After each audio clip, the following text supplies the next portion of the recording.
This is part 2 of the Chapter 5 lecture for 326-2020. We're going to get into conflicts of ideas. I wanted to make sure I reviewed and you're seeing what I am seeing as we're going through this process. So the first part is a conflicts of ideas, and there are multiple conflicts of ideas. What should be important to you here is that we're talking about what is in people's minds, what values, what beliefs do they hold, and why does that cause division between those groups. So when we're talking about this, make sure we're thinking about what is dividing those two groups. And the first one is nationalism. And nationalism is a division between who is in the state and who is out of the state, right? When we're talking about nationalism, we're talking about a nation state, right? This idea of my nation over all other states. Now, nation is different from nation state. So who is in the nation? I apologize, I see the typo now as I'm recording. Right? Who's in the nation? Americans consider all citizens to be part of the nation state, right? We're all Americans. We have a very strong national identity based on these values of equality and liberty and freedom and things like that. But not all states have this idea that everyone who's in the nation is part of the nation state. Remember that Kurds in Iraq are not considered part of that nation state. Iraqis are not Kurds and Kurds are not Iraqis. So they don't have a really good coalescing of that nation state identity. Part of this nationalism idea is self-determination.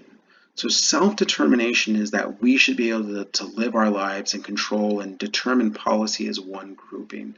So nationalism, while it can be a very problematic idea, it doesn't have to be.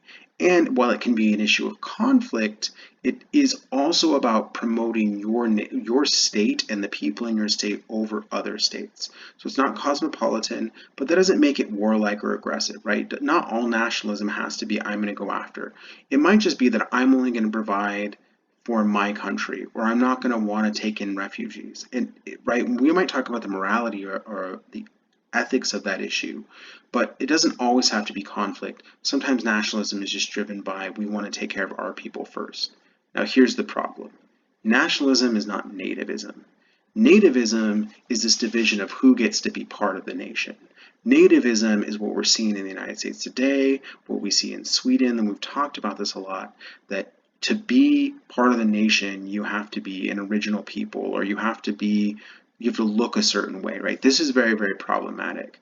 So we're talking about nativism, you're like, oh, Americans, if you're like, oh, Americans are white and Christian, that's a really big problem, and that's nativist.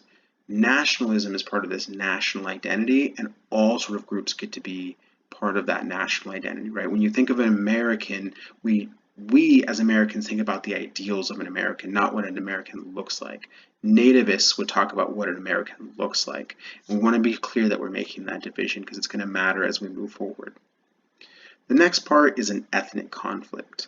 So ethnic conflicts are when two groups, at least two groups, sometimes there's more, but it's typically only two groups that are within a state, right? So this is subnational, typically subnational. We'll talk about whether or not they cross borders, and they don't share a common language or a common ancestry or common mythology, right? There has to be a distinction.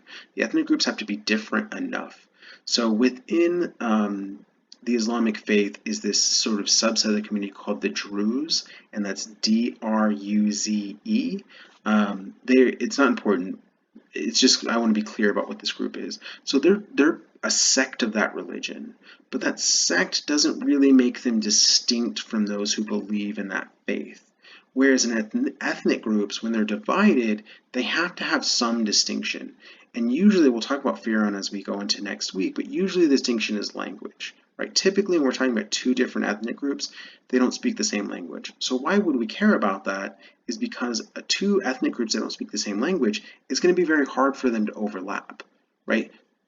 Linguistic differences in language create the biggest border because you just can't communicate, you can't interact, you can't go into that community and work, and you can't engage with those individuals because you quite literally can't speak the same language as them, right? So language is often a big factor for how we determine what an ethnic group is.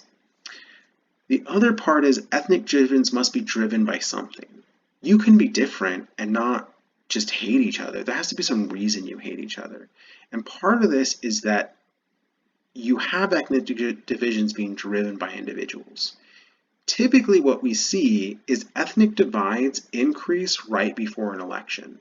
So the reason why they increase right before an election, which I think we'll talk about again later, is that elected officials, they know if they're one ethnicity, their ethnicity is going to vote for them. So they will actually promote ethnic divisions in order to get more votes. That's very dangerous. If you start saying, you're like me, vote with me, and also hate these other people, you can promote violence. We've seen that here in the United States, right, where we start making all of these divisions, but we see it much more commonly in other states where they don't have a strong national identity. The other part which we know is about resources.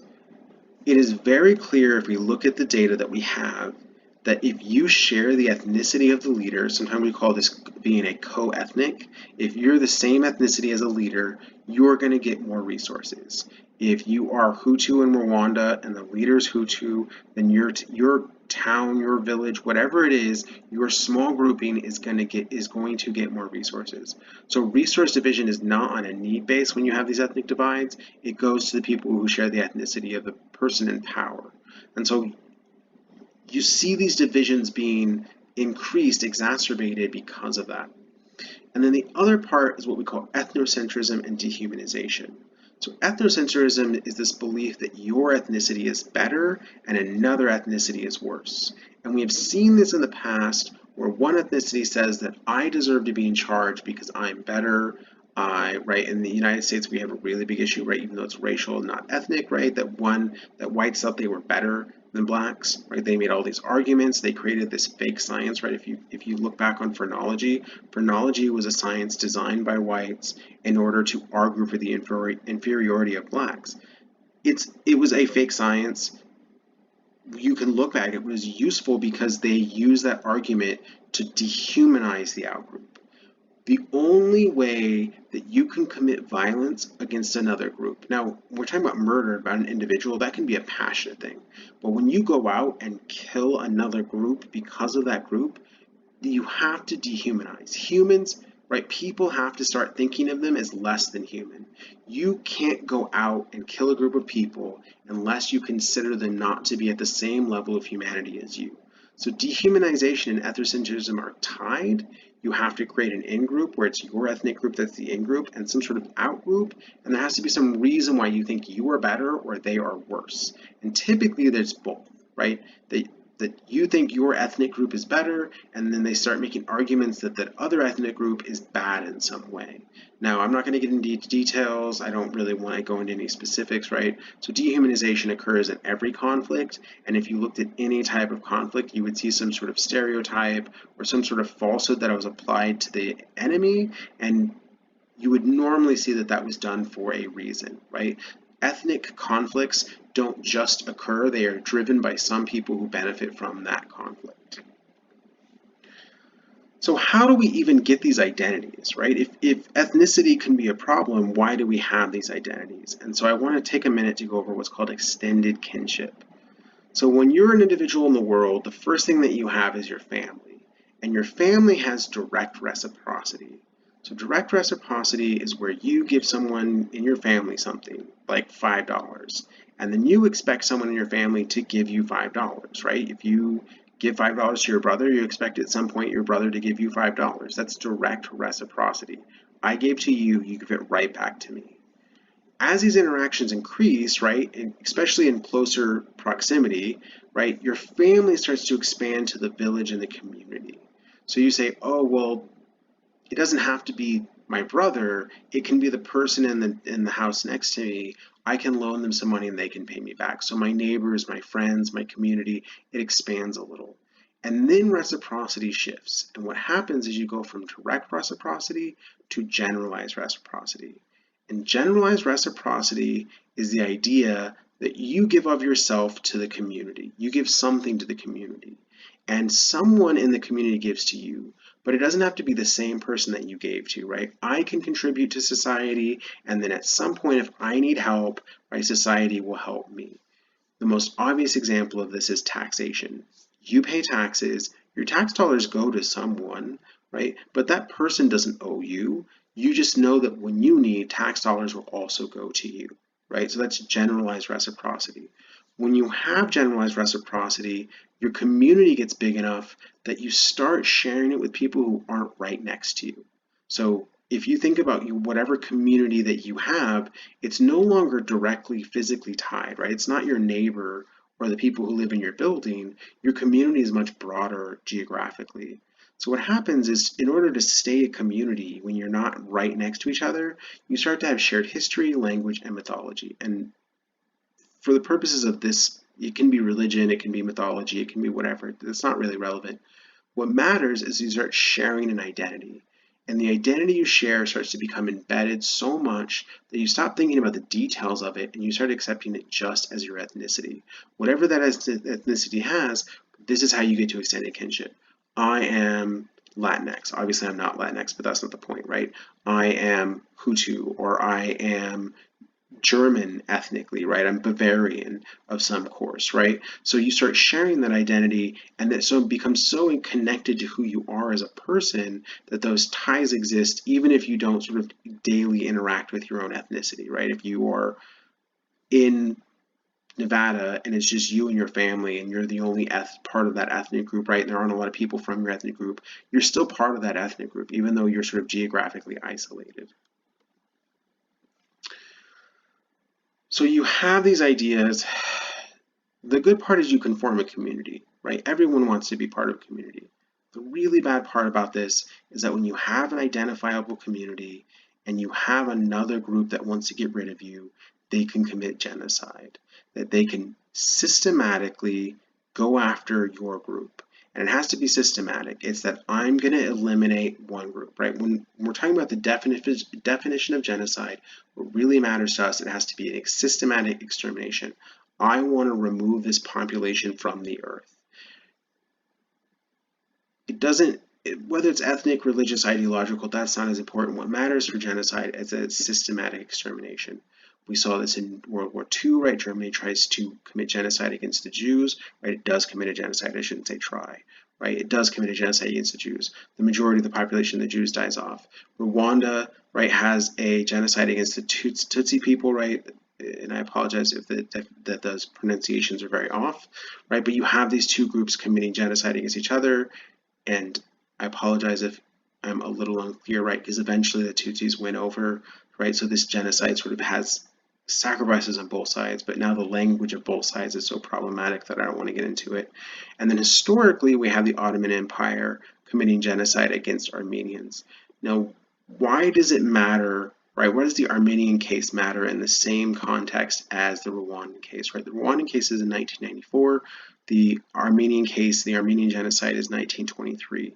Armenians today still reference this genocide to talk about why their culture is different, and it's been 100 years now. A genocide has a very, very long-lasting impact. We expect it to last a long time. So if the divide between Hutus and Tutsis, because of this genocide, the Rwandan genocide, will last 100 years, we're talking about 2094, and they're still talking about this genocide. That's very problematic if you're trying to resolve the conflict. The next part is religious conflict. So religious conflict is usually defined as when you have some sort of fundamentalist and they are doing something against increasingly secular governments. A lot of religious fundamentalists thinks that Western values, the secularism and the Western values, are being integrated into their society, and they're pushing against either the religious sort of tenets being violated, or a lot of times when we're talking about religious fundamentalists, they're just arguing against the influence of Western values. They don't want to be Westernized. They don't want their governments to become more secular. So a fundamentalist is someone who's like, we need to be governed by the religion, the doctrine of the religion. Now, a fundamentalist goes to the sort of the baseline reading of the document, right? Whatever religion it is. But a fundamentalist is talking about going back to where the religion dictates the daily behavior of those involved. What we see today is the most common example, and the one that your text talks about this most, is Islamist groups. Now, Islamist groups have been very prominent. Obviously, we were very focused on this after 9/11 because it was a Islamist group, right, that committed those attacks, that committed that tragedy, that committed those very violent attacks that led to the tragedy of 9/11, right? But one of the problems that we see is in religious groups that I want us to get to, and why we're not going to spend too much time in it, is that Islamist groups are actually less common today, and they ignore all of the other religious groups, right? You have this problem of Islamophobia, that people think that followers of Islam, right, Muslims, are more violent or more fundamentalist than other religious groups. We did in the past see, and I don't mean the historical past, I mean in the last 30 years, we've seen Christian fundamentalists behave in a certain way, and we have seen Buddhist monks become violent against Muslims, right, in parts of the world. So I don't want to say it's one religion, and the text spends a lot of time Islamist groups. What matters is that you have these fundamentalists, and they want to fight against the influence of foreign or secular arguments, and they want religious government, right? They want religion in their government. Fundamentalists go about a different way, right, when you have this religious conflict, but we're not always talking about Muslims, and I want to make that very clear because Islamophobia is not quite as bad today, but it was quite high over the last 15 years. The next part is ideological conflict. Ideological conflict is just sort of a step and abstract away from religious conflict, where we're talking about things like capitalism versus socialism, or other values that aren't religious or based in sort of ethnicity. Ideological conflict is less likely, in part because you don't see this capitalist versus socialist versus communist divide as much. You still see some communist and socialist rebel groups, and the other part is that it may occur on the subnational level, but a state typically doesn't have this ideological conflict because of realism, right? We talked about realism. The states pursue national interest, so they're not going to damage their national interest. They're not going to put their survival at risk for some sort of ideology. Even if you were a communist or socialist state, think about China. China is ruled by a communist party. They involve in trade, they do foreign investment, right? They are behaving much more capitalist than their ideology exists, right? The reason why they're behaving like a capitalist, even though their ideology is communist, is because they want to be able to compete and survive in the international system. So ideological conflict is much less of an argument today. A different type of conflict is conflicts of interest. And conflicts of interest behave very differently because the goal set is very differently. And we're going to talk about this at the very end, and I know I'm running out of time, and I don't want to go over an hour, so we'll go a little fast through this, and then we'll do a review. As part of the next video, we'll do a little bit of a review. The first part about conflicts of interest is territorial disputes, right? Territorial disputes are the most obvious, right? I want part of your land, or I want part of the land that has a certain population, right? And this leads to the first one, is this idea of irredentism. So I'm going to say that this land was historically part of that country, right? Irredentism is Saddam Hussein claiming that Kuwait should be part of Iraq. It is Putin claiming that the Crimea should be part of Russia. It's that was always part of us, and for some reason we lost it, but it should have been part of our state all along, right? It's always this normative argument. This should have always been part of us. And so when you have that normative argument, it's easier to defend, but it's very clearly about the territory. We want the land, right? And this makes this a conflict of interest rather than a conflict of ideas. The next part of a territorial dispute is secession, right? Secession is, in IR, we're going to talk about secession differently. Secession is not always like Catalonia, where they're like, we want to vote our way out. Secession is where they say, we're going to build our own government, and if you try to stop us, it's going to get violent. So secession for us, when it comes about a conflict, we're talking about armed, violent conflict, where people are having deaths, right? Battle deaths. So secession is the U.S. Civil War, right? The South says, we're not going to be part of this country that you're part of anymore, and we're going to remove ourselves.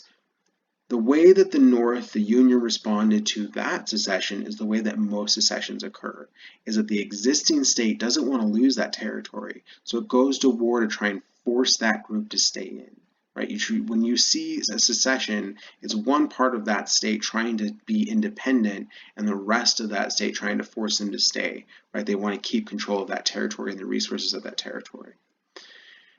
In a secession, sometimes we talk about ethnic cleansing. Now, if we notice that an ethnic conflict is a conflict of ideas, but an ethnic cleansing involves a conflict of interest, it's because the bigger argument here is that you are trying to get rid of a group so that you can claim that you're all one sort of state, right? If you are dealing with, right, Serbia and Kosovo has a different ethnic grouping than the Serbians, right, then you might want to kill off those who are not Serbian in order to reintegrate Kosovo, the territory of Kosovo. So an ethnic cleansing is a conflict of interest because you're doing it to gain territory and resources and control. You're not doing it because you think that they are bad or you think that they are an outgroup. You're doing it for an interest reason rather than an ideological reason.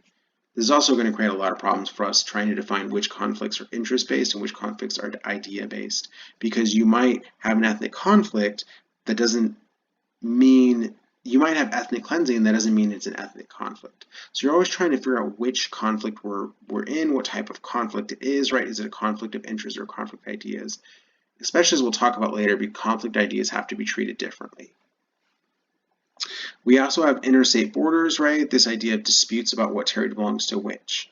The most obvious example of this is Israel. Israel had borders set up in 1948. So the UN and the international community, they set up the state of Israel. They said this is going to be your territory. The original territory was just a map of all of the settlements, the Israeli settlements, the Jewish settlements connected. So it was a much smaller state. By 1967, Israel had expanded into a lot of territory that was not provided by the UN mandate and not provided by other international factors. They just taken more land. So you have this pushback by the Palestinians, who are not a recognized state, right? And this pushback leads to a certain behavior that then you have a conflict, and the Israeli military uses that. The Israeli military government and state use it to say we should continue to expand. So now it's not the 1948 borders that they had or the 1967 borders. Now the state of Israel has expanded quite dramatically. And then you start to have issues about what is still part of Israel, what is part of Palestine, right? And these disputed territories will continue for a long period of time. The next part is territorial waters. So territorial waters is a very unique idea. When you control land, you control a certain amount of miles or kilometers beyond the land's edge, right, into the ocean. So if you want to control a certain fishery or to have access to certain oil resources that are in the ocean, you go from where your land's edge ends. So when you see a small island in the middle of the ocean, you really want that island because you might claim 100 or 200 miles off the coast of that island as part of your exclusive economic zone, which means only people from your state can go in and use those fisheries or those resources. So a small island claim can give you this huge economic zone, what we call an exclusive economic zone. The problem with this is when you start to make these claims, right, both China and South Korea and Japan all make claims to small islands in that region because they have a lot of fisheries, they have a lot of resources that they can get. When you have that, you start having competing claims that multiple states claim a small island because they don't really want the island, they want the water around it. So when you start making multiple claims, what you'll see is fishing boats will start to both go into those waters. And then either the fishing boats will fight each other, or more likely, the militaries will step in and the navies of those states will start to compete with each other. Sometimes you will have the fishing boats of one country, one state, fighting against the military of another. Now the problem with this is that the fishing boats, this is their livelihood. So they are more willing to fight than the military personnel. So we have seen in the past, if you want to, you can look up the Cod War. It's a very weird war where the fishing boats beat the military boats because the fishing boats, because it was their livelihood, they were willing to die for access to these resources. And the militaries were not willing to kill for those resources. And so the fishermen end up winning out, even though they don't have the same military capacity. We talk about airspace, right? Airspace is the air above your land is supposed to belong to your state, but obviously the United States sort of claims airspace or makes airspace agreements, and it doesn't have the same level of sovereignty as you would expect other aspects. Another type of conflict is control over government, right? Who gets to be in control, right? When you have this type of conflict, right, we're either talking about foreign influence, and foreign influence can be non-conflict, right? Russia's interference in the elections of 2016, that's not conflict over control of the government. What is conflict over the control of the government is the United States in 2003 when they invade Iraq and they force regime change. That is a control over government conflict where the United States went in, and that is a conflict in which the United States forced a regime change on Iraq. That's conflict, that's war, that's armed conflict. Now, whether or not it's a war, we did declare war, but right, declaration of war is a different process in the United States. The other part that's much more likely is a civil war and a rebel group. Civil wars are much more likely because each group wants control over the state. Now, this is different from an election, right? This is a violent process, right? If we were just talking about elections, we wouldn't be including this in this process. So who gets to involve in this? This could be a coup. This could be a rebel group saying, now we're going to have control over this portion of the state, and now we're part of the government. This could be actual violence after an election because the election isn't held as real, right? Maybe there's too much fraud or corruption, right? This is where two groups fight over control of the government, and they usually are subnational, right? Two different groups, the Hutus and the Tutsis fight, and the Tutsis end up winning, and they take control over the government. That just wasn't a territorial conflict, it was also a conflict over the control over government. And then economic conflict. So economic conflict is less likely today. There used to be a belief in this idea of lateral pressure, that as your population gets bigger and its demands get bigger, you need to start invading other places to fund them. But because of technological advancements, it doesn't really hold, lateral pressure doesn't make as much sense anymore. What continues to make sense is military industry, or what you would probably have heard called the military industrial complex. So the military industrial complex is about corporations. They want to sell arms to a state. So the US buys arms from these companies. The companies want to continue to sell arms. So they start pushing for the states to engage in conflict. Or because the states have all of these arms that they're buying, they want to use those, right? If I had 1,000 bullets and I had to buy 1,000 bullets a year, I'd want to shoot 1,000 bullets a year. So that might lead to more violence, or it might lead to me firing weapons more often, right? So military industry and the military industrial complex are concerns about if they increase the amount of conflict that we would see.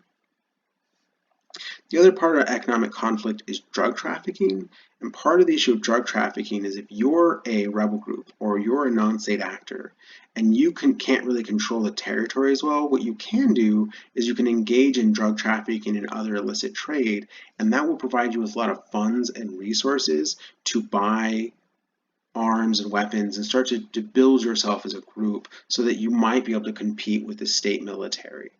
The most obvious example is ISIS, right? ISIS was controlling poppy fields, and they were using that to make drugs and sell them to the West, right? One of the weird things is that the United States and Western Europe are the largest funders of ISIS indirectly because they're buying the drugs and the antiquities that ISIS is stealing and selling, right? So drug trafficking becomes this way to empower your group even if you can't control territory. So when we're talking about peace building, so not just how do you end a conflict, get them to stop shooting, but how do you build a larger sort of peace that lasts, right? Sustainable peace. And we're going to talk about peace building in that picture later. One of the things is that conflicts and ideas are hard to resolve. The first part is the longevity of the divide. Ethnicity has been around for generations. For multiple generations, you're one ethnicity and the other group is different. So that longevity of the divide is built in. You've been different for so long, they're ingrained into your identity, right? Your ethnic identity has as part of it that there's a different group that's not you. So that's problematic when you're talking about ethnicity or religion, right? The same thing with religion. Protestants and Catholics have been different for centuries, and because they are so different, right, the animosity between them can be stronger because they don't have to establish it in one generation. It's been built up over multiple generations. There's also incentives to promote this divide, right? Whether it's about resources or elections, right? You might want to promote an ethnic division to get elected, and because of that, you can end up with a harder to resolve conflict because you spent so much time sort of creating these divides even if they weren't real, right? That group is different or that group is not good. And this comes as part of what we call proselytization. Proselytization is where you try to convert someone to your side.